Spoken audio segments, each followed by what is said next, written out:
Good morning, students. And earlier lecture we have completed exercise 8.1 और 8.2 हम शुरू करने वाले हैं. ठीक है.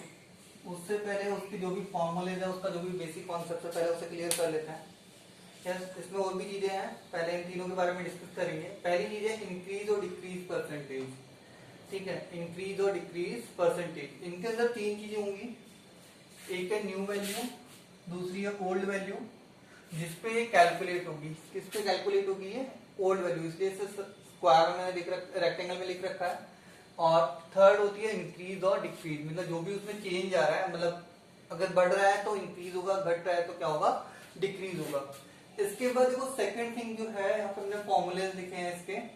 पहली चीज है इंक्रीज. इंक्रीज कब होगी? जब हमारी जो नई वैल्यू है, ठीक है, वो ओल्ड वैल्यू से क्या होगी? ज्यादा होगी. तो क्या होगा? हमारी इंक्रीज होगी. तो increase is equal to new value minus old value.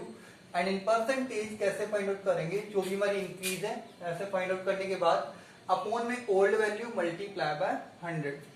ठीक है, जो परसेंटेज का फॉर्मूला होता है. यस, कैसे फाइंड आउट करते थे? Given value upon total value multiply by 100. यहाँ पे टोटल वैल्यू जो होती है वो किसके इक्वल होती है? ओल्ड वैल्यू के इक्वल होती है. क्लियर? तो टोटल इंक्रीज और डिक्रीज परसेंटेज जो वहां पे मैंने लिख भी रखा है, नीचे बताता हूँ अभी आपको. ठीक है, डिक्रीज में ओल्ड वैल्यू क्या होगी? ज्यादा होगी. पुरानी वैल्यू क्या होगी? ज्यादा होगी. कम हो रही है. न्यू वैल्यू क्या होगी? कम होगी. Decrease percentage same, decrease upon old value multiply by 100%. Same. इसमें कोई क्वेश्चन और भी बना सकता है, जैसे न्यू वैल्यू और ओल्ड वैल्यू का.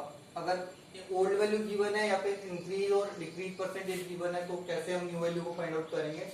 तो उसके लिए फॉर्मूला है, अगर इंक्रीज है तो प्लस होगा, डिक्रीज है तो क्या होगा? माइनस होगा. 100 plus increase percentage upon 100 multiply by old value, 100 minus decrease percentage upon 100 multiply by old value. ठीक है, ओल्ड वैल्यू के लिए क्या करना है? जस्ट इसका रेसिप्रोकल करेंगे. 100 अपॉन 100 प्लस इंक्रीज परसेंटेज, और किससे मल्टीप्लाई कर देंगे? न्यू वैल्यू से. सेम यहाँ पे इसका रेसिप्रोकल करेंगे. 100 minus decrease percentage multiply by new value.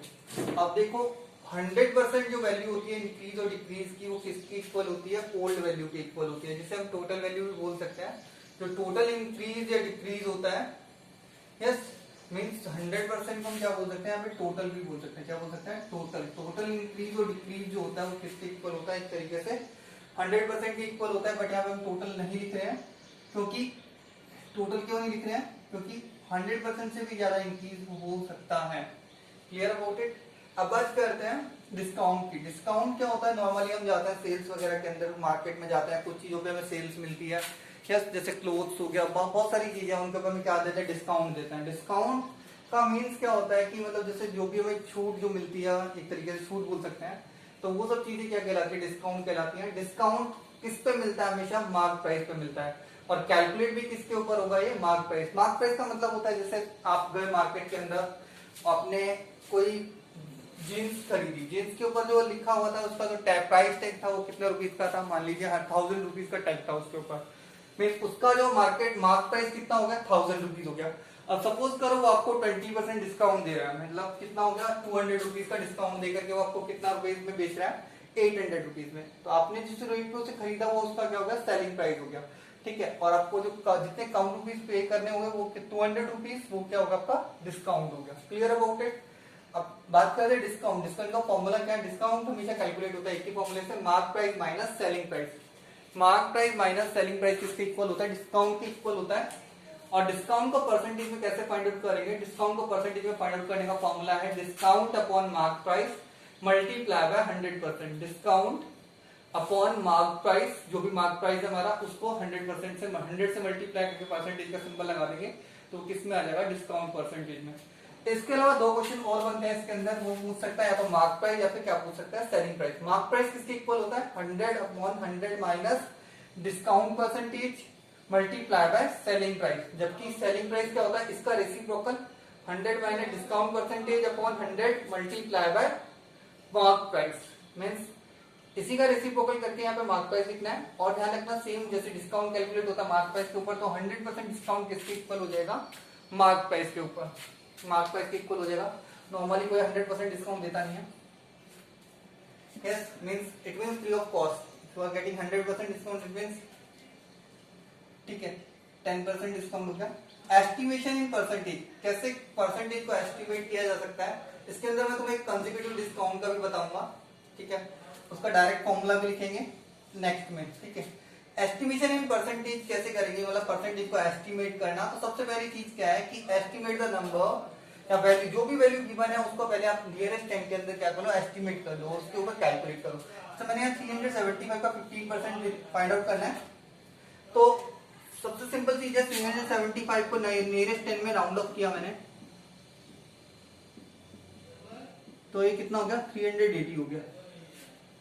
Clear about it. अब देखो सबसे सिंपल सी चीज थी कि 380 को फाइंड आउट कर लिया, अब क्या करना है, देखो 15% है, 15% को मैं इजीली ब्रेक कर सकता हूं 10% प्लस 5%, क्योंकि 10% कैलकुलेट करना बहुत इजी है, ठीक है। 10% कैलकुलेट करना क्या है, बहुत ही ज्यादा इजी है। 10% क्योंकि 10/100 करेंगे, एक जीरो यहाँ से 2 जीरो कैंसिल हो जाएंगे, इजीली कैलकुलेट कर सकते हैं। और 5% कितना हो जाएगा, ठीक है, जस्ट हाफ ऑफ 10%। जैसे मैं कैलकुलेट करके बताता हूँ, देखो 380 है, पहले हम 10% निकाल लेते हैं। 10% ऑफ 380 ये कितना हो गया, 10 इंटू 380 अपॉन 100, दोनों से कैंसिल हो गया, कितना आ गया 38। अब देखो ये हो गया। अब देखो 5% निकालना है, क्या निकालना है, 5% ऑफ 380 वो कितना हो जाएगा, जस्ट हाफ ऑफ 10%। मैं पूरा लिख के बता रहा हूं एक बार, 380 मतलब मैं हाफ करूंगा 38 का, कितना हो जाएगा ये 19। अब टोटल कितना है मेरा 15%, कितना हो जाएगा 15% ऑफ 380, यस ये कितना हो गया 38 plus 19 which is equals to 57, yes ठीक है। अब लास्ट स्टेप जो आता है वो आता है किसका, कि round of the nearest one. देखिए पैसे 57 है, पॉइंट्स में नहीं दे रखा है, तो उसे में राउंड ऑफ करने की जरूरत नहीं है। बट अगर ऐसा होता है, जैसे सपोज कर लेते हैं, जैसे मान लो हमारा आंसर आता 57.2, तो इसे कैसे राउंड ऑफ कर देते हैं 57, ठीक है। कई जगह क्या होता है, शॉपकीपर वगैरह जो होते हैं वो इसको भी राउंड ऑफ कर लेते हैं नियरेस्ट 10 में। ये जो हमारा रिजल्ट आ रहा है ना, कुछ लोग क्या करते हैं इसे नियरेस्ट 10 में राउंड ऑफ कर देते हैं, ठीक है, तो वो भी कैलकुलेट किया जा सकता है, ठीक है। इस तरीके से हमें ये तीन चीजें याद रखनी है, अच्छा नोट डाउन कर लेना नोटबुक के अंदर, इट्स इंपॉर्टेंट, ठीक है। Next we will C,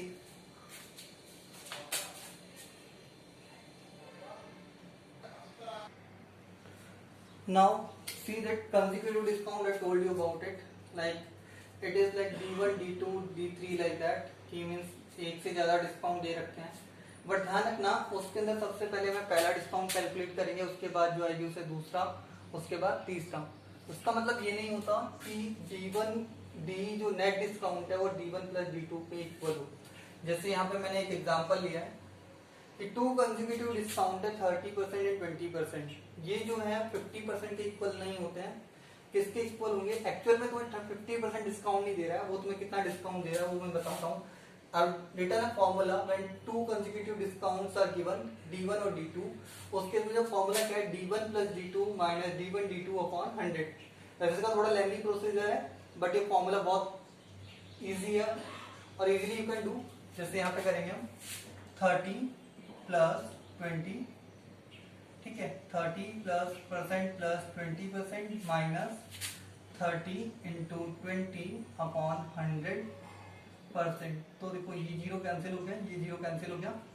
actually कितना हो गया 50 माइनस 3 टू 6%, और ये 50 माइनस 6 कितना होता है 40%।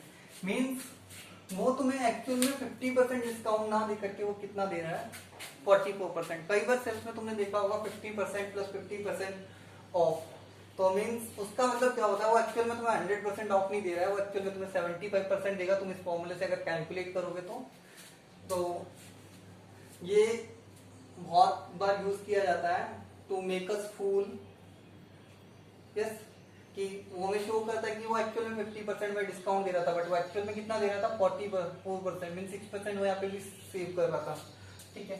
सेम नेक्स्ट है हमारा जो इम्पोर्टेंट है, जो तुमने पहले भी पढ़ा है, उसके बारे में बात करते हैं। प्रॉफिट एंड लॉस बहुत इंपॉर्टेंट पॉइंट है। इसके अंदर तीन चीजें होती हैं। सेलिंग प्राइस जिसपे हम सेल करते हैं किसी चीज को, कॉस्ट प्राइस जिसपे हम किसी चीज को खरीदते हैं, जिसके अंदर दो चीजें हम लेके चलते हैं। वन इज एक्चुअल सीपी जिसपे हम खरीदते हैं, plus overhead charges. Overhead charges का मतलब होता है जो भी हम एक्स्ट्रा या एडिशनल एक्सपेंसेस बोल सकते हैं, जो भी हम एक्स्ट्रा खर्च करते हैं, जैसे रिपेयर का हो गया, लेबर का हो गया, ट्रांसपोर्ट चार्ज एक्सेट्रा, ठीक है, वो सब किसके अंदर आता है? ओवरहेड चार्जेस के अंदर आता है। अगर क्वेश्चन में गिवन नहीं है तो हम क्या मानेंगे? इसे जीरो मानेंगे। तो मीन जो हमारा सीपी है जिसपे हमने परचेज किया वही क्या हो जाएगा? कॉस्ट प्राइस हो जाएगा, ठीक है। इसे परचेज प्राइस भी बोल सकते हो। क्या बोल सकते हो? PP, purchase price, purchase price, ठीक है, पीपी, ठीक है। और उसके बाद सीपी के लिए वो लिख सकते हो। ओवरहेड के लिए लिख सकते हैं हम एडिशनल एक्सपेंसेस, एडिशनल एक्सपेंसेस, ठीक है। अब बात करते हैं फॉर्मूलेज की। फॉर्मूले बहुत सारे हैं इसके अंदर, थोड़े इंपॉर्टेंट भी, बहुत इंपॉर्टेंट है। First is profit. प्रॉफिट क्या होता है?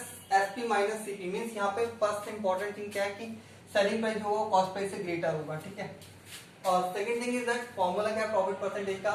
मैंने बताया, जिसको भी मैंने रेक्टेंगल में लिखा उसके ऊपर ही कैलकुलेट होती है। तो means profit upon cost price multiply by 100%, ठीक है। Next is loss. लॉस किसके इक्वल होता है? जब सीपी क्या होगा? ज्यादा होगा तो सीपी माइनस एसपी। और लॉस परसेंट का सेम फॉर्मूला है, प्रॉफिट की जगह पे लॉस आ जाएगा, loss upon CP multiply by 100%। Next is cost price. Cost price के लिए 100 हमेशा न्यूमरेटर में आता है, ध्यान रखने वाली बात है। कॉस्ट प्राइस के लिए 100 न्यूमरेटर में आएगा और सेलिंग प्राइस के लिए 100 डिनोमिनेटर में आएगा। तो कॉस्ट प्राइस कितना हो गया? 100 upon 100 plus profit percent multiply by selling price. यहाँ पे हो गया 100 upon 100 loss percent multiply by selling price. और जो ये फॉर्मूला के बाद देखो, ध्यान रखने वाली बात ये है कि 100% प्रॉफिट या लॉस किसके इक्वल होता है? कॉस्ट प्राइस के इक्वल होता है। किसके इक्वल होता है? Cost price. मतलब अगर कोई कहे कि 100% प्रॉफिट हुआ तो मतलब उसको कॉस्ट प्राइस के इक्वल प्रॉफिट हुआ है, ठीक है। Is it clear? Now next thing is that कि इसे सेलिंग प्राइस भी फाइंड आउट कर सकते हैं। जैसे इसका रेसिप्रोकल लेंगे 100 plus profit percentage upon 100 multiply by CP. इसका रेसिप्रोकल लेंगे लॉस वाले केस में तो 100 minus loss percentage upon 100 multiply by CP. Means अगर तुम एक का फॉर्मूला ऐड कर लेते हो तो बाकी दो का इजी है। बस यह ध्यान रखना है, प्रॉफिट के लिए प्लस और लॉस के लिए माइनस। Clear about it? मैं नोट कर लेता हूँ। चलो, प्रॉफिट के लिए प्लस, लॉस के लिए माइनस, सेम चीज हो गई। इसके बाद देखो, अगर एक और जो चीजें इंपॉर्टेंट है वो बहुत सी हैं। देखो, 2 item sold at X% profit and X% loss. तो नेट हमेशा क्या होगा? लॉस होगा। अगर हमारा सेलिंग प्राइस क्या है? सेम है।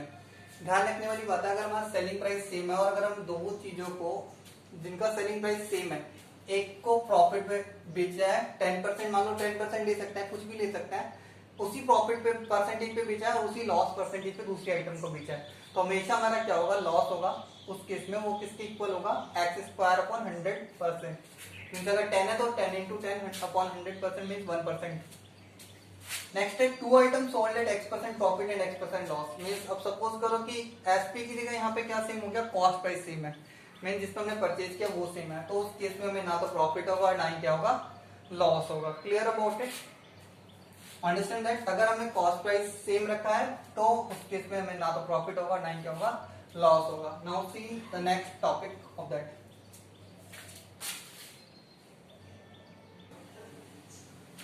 Now see the last point of this, that is taxes, sales, VAT and GST. मैंने आपको फुल फॉर्म लिखी है इनकी। Sales tax you all know that, VAT, value added tax and GST, goods and service tax, जो जुलाई 1, 2017 से applicable हुआ था। और इसके अंदर कुछ स्लैब्स हैं, जैसे कुछ आइटम्स के लिए बिल्कुल नहीं लगता है, कुछ आइटम के लिए 5% है, यस, कुछ के लिए 12% है, कुछ के लिए 18% है, कुछ के लिए अबोव 18% है। ऐसे कुछ स्लैब्स बने हुए हैं उसके, ठीक है। और ओरिजिनल प्राइस को हम बोलते हैं प्राइस बिफोर एडिंग टैक्स। तो वो ये ध्यान रखने वाली है, price including tax after tax added. और इसे हमने एक और नाम दिया हुआ ओरिजिनल सेलिंग प्राइस, जिसको एक्चुअली में कोई शॉपकीपर सेल करता है वो इसका ओरिजिनल सेलिंग प्राइस हो गया, ठीक है। और इसके बाद है ओरिजिनल प्राइस को हम बोल सकते हैं price before adding tax for taxes, ठीक है। इसके अंदर ओरिजिनल प्राइस कैसे निकालेंगे, जिसको हम क्या क्या बोल सकते हैं, बिल अमाउंट। मीन्स अगर एक से ज्यादा आइटम है तो जो भी हमारा बिल बन रहा है वो जो अमाउंट है of amount after discount if applicable और गिवन। मीन्स अगर हमें कोई भी डिस्काउंट मिल रहा है, ठीक है, तो वो डिस्काउंट हमारे टैक्स कैलकुलेशन होने से पहले कैलकुलेट होगा। ठीक है, मीन्स हमें डिस्काउंट, ध्यान रखने वाली बात क्या है, इंपॉर्टेंट है, पहले डिस्काउंट कैलकुलेट होगा अगर डिस्काउंट गिवन है, उसके बाद जाके टैक्सेस कैलकुलेट होंगे। ठीक है, ये इंपॉर्टेंट है। ठीक है, अब बात करते हैं फॉर्मूलों की। टैक्स कैसे निकालेंगे, price including tax minus original price. अगर टैक्स परसेंटेज निकालनी है तो tax upon original price multiply by 100%। अब बात करते हैं price including tax. Price including tax इसके इक्वल हो जाएगा 100 प्लस टैक्स परसेंटेज अपॉन 100। ठीक है, 100 plus tax percentage upon 100 multiply by original price. अगर हम ओरिजिनल प्राइस को इससे मल्टीप्लाई करेंगे तो कितना आ जाएगा हमारा प्राइस इंक्लूडिंग टैक्स। और ओरिजिनल प्राइस के लिए जस्ट इसका हमें क्या करना है, रेसिप्रोकल लेना है, 100 upon 100 plus tax percentage multiply by price including tax. ठीक है, और ध्यान रखने वाली बात क्या है, 100% टैक्स जो होता है वो किसके इक्वल होता है, ओरिजिनल प्राइस के इक्वल होता है। ठीक है, और कुछ एक्स्ट्रा पॉइंट लिखे हैं, मार्क प्राइस। मार्क प्राइस को हम लिस्टेड प्राइस भी बोलते हैं। मार्क प्राइस को हम क्या बोलते हैं, लिस्टेड प्राइस। जैसे शॉप पे जाओगे या किसी मॉल वगैरह में जाओगे तो वहाँ पे एक लिस्ट लगी होती है परचेज के लिए और उसकी रेट लिखी होती है, उसे हम लिस्टेड प्राइस या मार्क प्राइस बोलते हैं। ठीक है, जिस रेट पे वो लिस्ट होती है उसे बोलते हैं। इंक्रीज के लिए पॉजिटिव लेना है, डिक्रीज के लिए नेगेटिव लेना है। प्रॉफिट लॉस के लिए मैंने बता ही दिया था, सेम प्रॉफिट के लिए पॉजिटिव, लॉस के लिए नेगेटिव। प्राइस इंक्लूडिंग टैक्स हो गया। ठीक है, अब देखो किस किस के लिए पॉजिटिव लेना था, मैं इसको दोबारा बताता हूँ। एक तो प्रॉफिट के लिए लेना है, ठीक है, एक टैक्स के लिए, ठीक है, डिक्रीज किसके लिए लोगे, लॉस के लिए, और एक डिस्काउंट के लिए। ठीक है, क्लियर अबाउट इट। और इसके अलावा मैंने बाकी जो ग्लॉसरी की ये सारी जो मैंने एक्स्ट्रा लिखे हैं वो बता दिए हैं। Yes, after that we will start exercise 8.2। Thank you.